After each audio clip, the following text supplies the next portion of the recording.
Hi friends, good morning friends. காலையில் பாருங்களேன், 8 மணி ஆகுது. இன்னும் நம்மளுக்கு வானம் மேக மூட்டத்தோடவே இருக்கு பாருங்களேன். இதில் நம்ம ஒரு சூடாக ஆவரி போக ஒரு இட்லியும் ஒரு புதினா சட்னியும் சாப்பிட்டா எப்படி இருக்கும் பாருங்களேன். அல்டிமேட்டாக இருக்கும்ல. வாங்க ஃப்ரெண்ட்ஸ் சாப்பிட்லாம். நான் இப்போ சட்னி எப்படி செய்யறதுன்றதை பார்க்கலாம். சட்னிக்கு ஒரு கடாய் வச்சுட்டேன். இட்லி பாத்திரத்தில் இட்லி வச்சுட்டேன். இட்லி வெந்துட்டு இருக்கு. சட்னிக்கு நம்ம கொஞ்சமாக எண்ணெய் ஊற்றிக்கலாம்.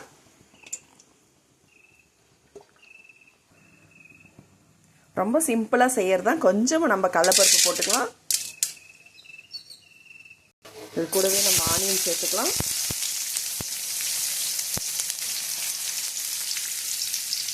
காரத்துக்கு ஏற்ற மாதிரி நம்ம வரமிளகாய் சேர்த்துக்கலாம்.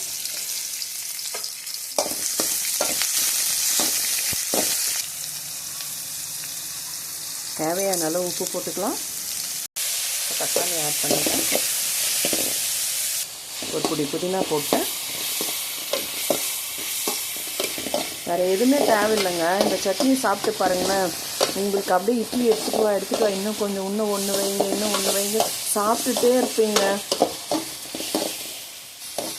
அவ்வளோ டேஸ்ட்டாக இருக்கும் பாருங்கள். இதை நம்ம மிக்சியில் மாற்றிக்கலாம், ஜாரில் மாற்றிக்கலாம்.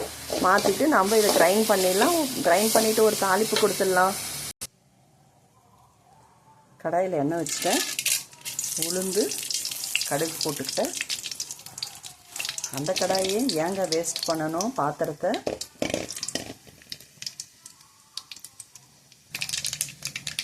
வரமிளகாய் சேர்த்துக்கிறேன்.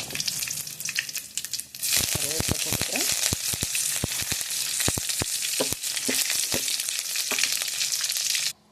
தாளிப்பு போட்டுக்கினேன். நான் தண்ணியாக தாங்க வச்சுட்டேன்.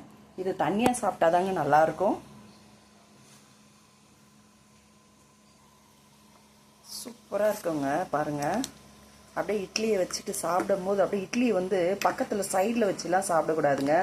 மேலே அப்படியே தண்ணியாக அப்படியே ஊற்றி அப்படி சாப்பிடணும். அப்படி கலந்து கரைச்சி இட்லியை கரைச்சி அடிக்கணுங்க. சூப்பராக இருக்குங்க. காலையில் ரொம்ப அழகாக இருக்குங்க. பார்க்கறதுக்கே ரொம்ப அழகாக இருக்கும் பாருங்கள். எங்கள் வீட்டில் ஃபுல்லாகவே என்னை சுற்றி இயற்கையாக தாங்க இருங்க. ரொம்ப அழகாக இருக்குங்க. எல்லாருமே வாங்க ஃப்ரெண்ட்ஸ், ஒரு நாளைக்கு நம்ம என்ஜாய் பண்ணலாம். உங்களுக்கு தேவையானதெல்லாம் நான் சமைச்சு தரேன். நீங்களாம் சாப்பிட்டு ரொம்ப நல்லா இருக்கா, எப்படி இருக்குன்றதை நீங்கள் சொல்லுவீங்க. வாங்க ஃப்ரெண்ட்ஸ். இட்லி பாத்திரத்துலேருந்து எடுத்துடலாம். இப்போ இட்லியை தட்டில் ட்ரான்ஸ்ஃபர் பண்ணி இட்லி தட்டில் வச்சுட்டேன். இப்போ நம்ம சட்னியை புதினா தக்காளி வெங்காயம் சட்னி எப்படி இருக்குது பாருங்கள். இப்படி தாங்க ஊற்றி சாப்பிட்ணும். சும்மா சூப்பராக இருக்கும். வாங்க ஃப்ரெண்ட்ஸ் சாப்பிட்லாம். இட்லி கூட ரொம்ப பூவாட்டம் இருக்குங்க. இது பாருங்க, அப்படி கிள்ளும் போது அது பாருங்க அப்படி இருக்குங்க. வாங்க ஃப்ரெண்ட்ஸ் சாப்பிட்லாம். சூப்பரான ஒரு டிஃபன், மார்னிங் டிஃபன் ரெடி ஆயிடுச்சு. எல்லாருமே வாங்க ஃப்ரெண்ட்ஸ் சாப்பிட்லாம்.